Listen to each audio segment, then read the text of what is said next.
Heck dang, yeah. We're pleased to welcome now Joel Carter. He's a member of the Mississippi Senate.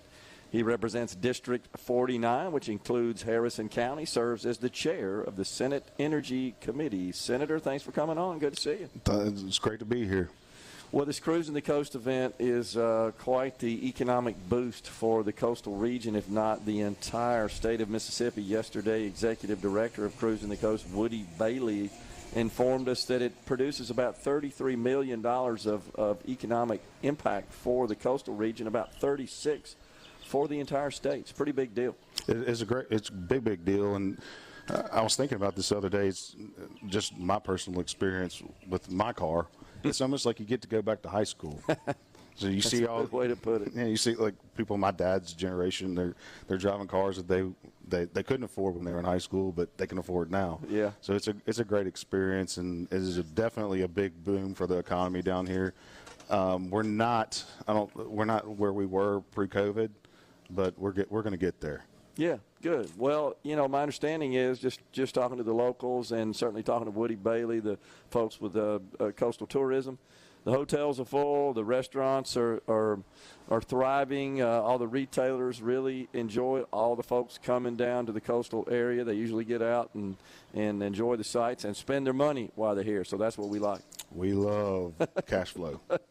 Well, you probably heard we just had the interview with one of the guests here at this beautiful new facility, this Gulfport Luxury RV Park. That would be Kenny Frederick. He came over from the heart of Cajun country in Louisiana. He's somewhat of a regular attendee to this event. He comes over and spends money, and then he goes back and tells all his friends, and he said they're all coming next year. So that's pretty cool. So these RV parks have taken their fire right now. Yeah. We've been looking at some property in Phoenix City, Alabama, me personally and some partners. These things are really taking off, and they're very, very popular right now. No doubt about it. All right, so we're in, of course, October now. But we got about 3 months left. You guys will be gathering up in the Mississippi State Capitol, taking on legislative session 2025. Last year, the first session of the term was quite active. I know in the time I spent in the Capitol, especially when we got into late March, early April, because that first session of the term has got an additional time period included. Folks they were getting a little weary. It was a lot of activity, a lot of work, a lot of late nights involved. Maybe not quite as active, and of course a shorter session this next one, but still a lot on the table. So we do a lot of nothing at the beginning and a lot at the end. Seems like it, doesn't it? It does. It kind of just builds up. It sort of trends upward. It kind of starts out sort of slow, and, you kind of gavel in and have a couple announcements and then go home. But then as you get towards the end of the session, some of those are all day and into the night, committee meetings and total session meetings as well with the entire group on both sides of the Capitol. I think we're going to see that again. What do you think? I agree with you 100%. And you see there's tax policy on the table. Speaker White's had a tax seminar. There's going to be a heated debate on how that happens and what we do. And, I mean, the reality behind it is that we're a state less than 3 million people, and you cut the income tax, which is a substantial amount of the budget. What services are you going to cut? Yeah, it's about roughly a third of the total revenue generated into the state general fund comes from state income taxes. A larger portion of it, of course, as you know, comes from sales taxes. The sales tax is collected by the state. Some of that is diverted back to municipalities. It seems like the debate centers around cutting income taxes versus cutting at least the sales tax on groceries. So what do you think? Yeah, no, 100%. I mean, I think the lieutenant governor is really looking at the grocery tax, eliminating it. But, I mean, the reality of it is that we keep on comparing ourselves to neighboring states. But I'm going to go back to the population. So if you want to cut the income tax, they're proposing more of like a use tax. We don't have the population. Yeah. Like Tennessee's got the population. Alabama does. Georgia, they have the population to generate that additional revenue. We just don't have it. Yeah. So you've got to cut services. So, again, what I ask my colleagues is what services are you going to cut? You've got to cut agencies. You've got to cut something we have to constitutionally balance our budget every year. Right. So, unlike the federal government, the right. state has to. Well, let's don't get on that.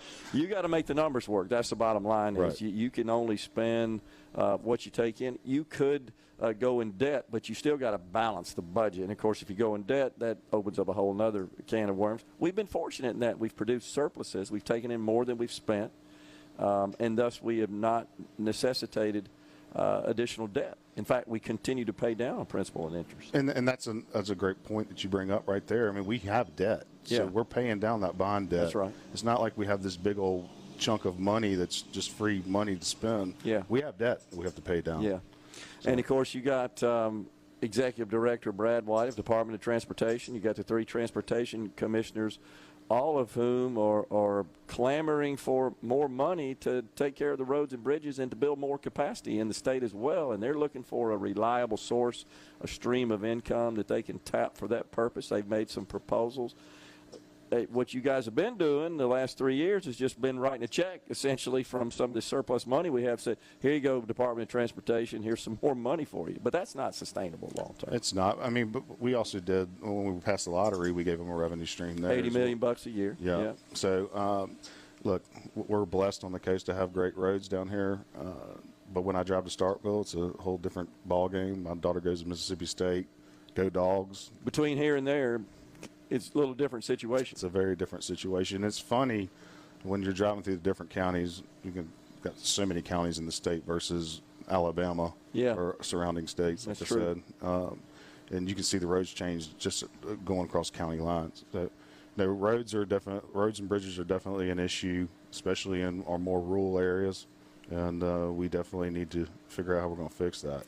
You chair the Energy Committee. Let's talk about that for a second. Of course, we were blessed to be awarded some significant economic development investment in the state of Mississippi, in central Mississippi, where I am, in Madison County. We got this big AWS project. Energy says they're going to build out a gigawatt of additional power, increasing their total output by a third, a $2 billion investment on the part of Energy. But there's an appetite for more power with this data center explosion. What about nuclear as part of the mix? So that's funny that you mentioned that. We actually had a Senate hearing not too long ago about basically generation. How are we going to generate more power? Because power generation and economic development, they directly correlate with each other. So we talked about small modular reactors. That seems to be the future of nuclear power. What do we do? What can Mississippi do to be ahead of the game when it comes to producing these things and putting them in Mississippi? Tennessee's appropriated $60 million, I believe, and then North Carolina, $90 million for site readiness, workforce development. So we're a little bit behind the ball on that. But the great thing about Mississippi is that we've already got a site right there at Grand Gulf. Yeah. It's already been through phase 1 of the permitting process. We can do it a lot cheaper than these other states can. Okay. Well, that's good to hear. And that's where the less populous part of our state comes to our advantage. That's a good point. You're absolutely right about that. That's a good point. And something else, and another point you're well aware of as chair of the Senate Energy Committee is that really is the most valuable asset these days in economic development. I think it's surpassed even workforce to some extent. If you can't produce the power and get it up and available in a short period of time, you're not going to be successful at landing these projects. Yeah, you won't be. You're not going to be part of the game at all. Yeah, you can't play. You're right. So that's become that, and speed to market. Something I think you'd agree we've done a good job of in Mississippi is we don't have a lot of the red tape burden that just bogs down these projects. And they all say as fast as we can get this thing done, because we got to start making money on this investment. That's critical. Well, I will tell you this too. Everybody's chasing these data centers. We need to be chasing industrial, like steel mills, stuff like that. We need to be chasing these industrial complexes. Let these other states chase these data centers. There are going to be plenty to go around. You've got plans from the 4 big data center operators to invest $1.3 trillion in new data center facilities over the next 3 or 4 years. But I agree, there's plenty, and I think there's plenty of opportunity for us to lure those sorts of operations in other states where they're not as business friendly as we are. We got to promote that. I agree. Senator, always good to see you, sir. Thanks for coming on. Appreciate it. Good to see you, brother. Senator Joel Carter has been our guest here on Middays. Once again, we're at the Luxury RV Park in Gulfport. We're coming right back with Greg Haney, a member of the Mississippi House of Representatives, also represents Harrison County.